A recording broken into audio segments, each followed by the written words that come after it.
Friends, we're at like the halfway point here, Raising Redheads Ranch. We're building out our schoolhouse today. So hopefully when you watch this, I say hope, we're in the middle of building out. We're about halfway done with the rebuild. So this is about a 50 by 30. You can see this side of it, pretty good chunk. It's about a 5-car garage. When we moved to our homestead, we had this building was where they were storing their tractors, their zero-turn lawnmowers. It was a workshop, but we're turning it into a schoolhouse for our kids, which is like probably one of the biggest, largest reasons why we are embarking on this adventure. So you can see the full outside here. It's kind of a monster, which we're building out. Really like the most beautiful schoolhouse for the kids to be doing this. So you can imagine this being completely empty as we moved in here. All the 10 walls surrounding the entire thing. So we've got 1, 2 garages here, roll-up doors. So when it's super warm outside, we'll be able to get tons of fresh air. There's another one over here. So this sliding door will be able to open. So we've got great air that we're going to be able to have throughout the entire summer. Once we got in here, the very first operation was pressure washing this entire thing. So the people that lived here before us, they were awesome, but it was a workshop, so it was super, super dirty. So getting into all of these 10 sidings, getting all of these studs, luckily this was already had electric, so we were good to go there.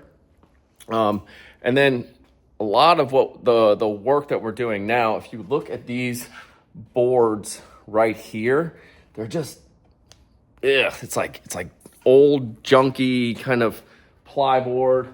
Again, if it's a workshop, awesome. If you're trying to load this up with all the kids' things and books, and we're just trying to have a nicer setup over here. So this is where all the construction is kind of happening.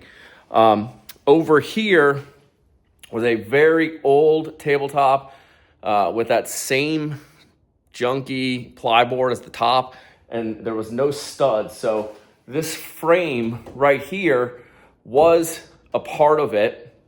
We came in and put the studs in because if you have kids, we have kids, you know that they're going to be climbing all over that thing all day long, and it's going to be a total disaster. The last thing we want is old, broken, jankied up wood splinters and not fun. So we came through, we put all these studs in to make it sturdy. Here's the old cabinets that we're going to be refurnishing, painting, getting all of those set up. You can just see all the stuff is just kind of,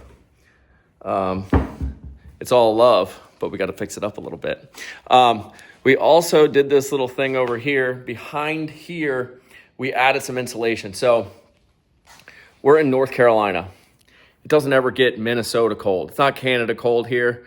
It's going to be 100+ degrees here in the summer, so insulation isn't like a huge thing to us. But my stepdad, the guy that builds all this fun stuff, he's a worker, so he likes to have things very right. So he's been going through putting all the pink insulation behind it, so the kids have a little bit of insulation because most of the time they're going to be over here.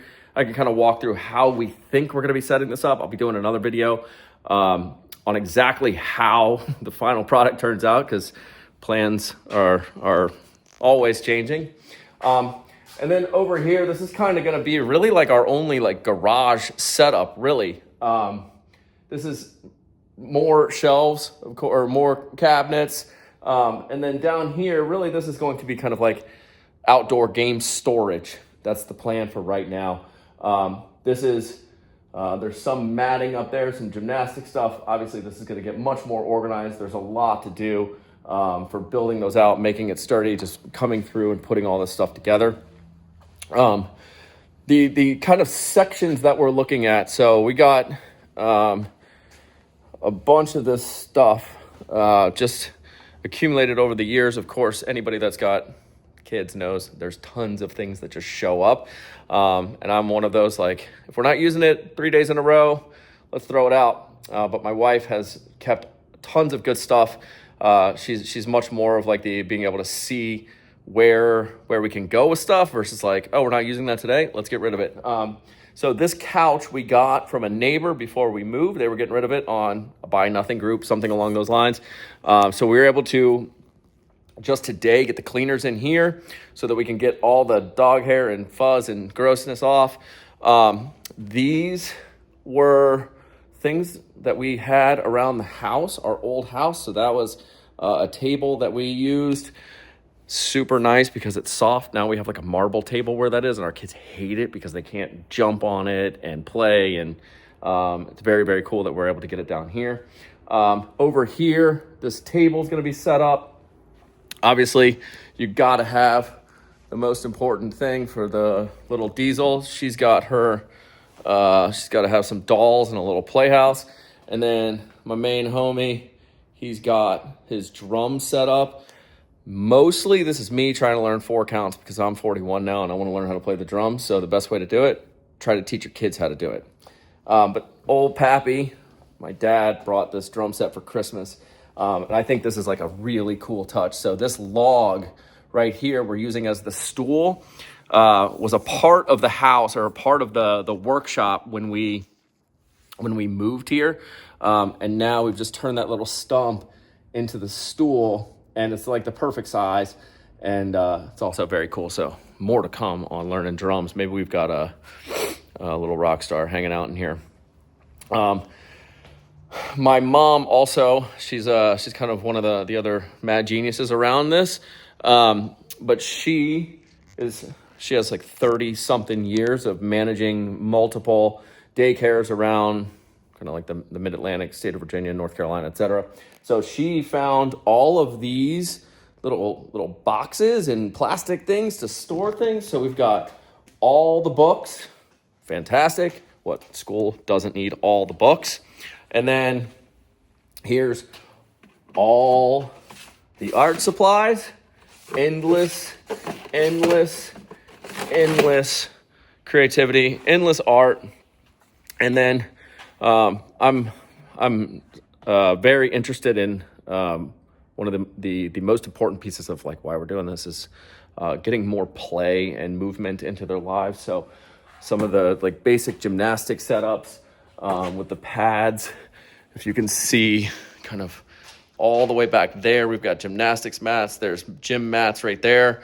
One of the biggest things that we were trying to focus on is how do we just not have kids sitting still. The tutor that we have coming to the house is really focused on not just doing the lessons, but doing them in different places, doing them while we're moving, and how do we create patterns where there's just consistent movement throughout the day and getting blood flow, getting their brain moving, getting their body moving, and not just sitting. It's a very, very, very, very passionate thing. I'm going to absolutely kind of tell the story of like what kicked this homesteading journey off. All of these boxes are here. So as we start to go through them and actually, organize all of this stuff, it's endless books, it's endless games, it's endless workbooks and just stuff to keep their brains moving, but make it playful throughout the day. And that's the number one goal. I feel very, very grateful that we're able to have this. And then this is the part that we absolutely, look, we got a little bit of winter recently. But this is the part that is undeniably the coolest piece of what we're doing is they walk out here, there's trails, there's 14 acres of forest. We go down there and that's another 3 acres of cleared towards our house. The difference between our house and here, I'm not afraid to play a little bit of golf, so I had to step it out. It's exactly 175 yards for you golfers out there. Pretty good little 7-iron. But this is the stuff that we want. This is where education happens. This is where we learn. We get to go out into the forest, breathe good air, walk, move, climb trees. And this is why the number one reason why we did this. We wanted to have kids that were not sitting all day. We wanted them to be able to be in nature, to get good oxygen in their brains, kind of self-direct their own learning. So when my daughter's guitar is not down here, but If they take a liking to music, let's get them a music teacher. If those drums start getting banged on and we're not asking anybody to bang on drums, we get a music teacher in here. We teach people how to play the drums. They get to go kind of find their own path and at the same time, learn, have fun, move, and life is good. As we go and build this property out, we are going to be recording a lot of this. Raising Redheads Ranch, it's awesome. We've got 80 tree orchard that we're going to be putting out videos talking about pruning and how we keep the orchard going. There's a good chance we're working on buying a cow right now so that we can have really good meat. We're going to be putting up deer stands in anticipation of next deer season. Quality food, quality education, quality information. If we can keep those three things at the very highest order of what we do as a family, life is good. And that's what we're working on. Excited to do this. Thanks, guys.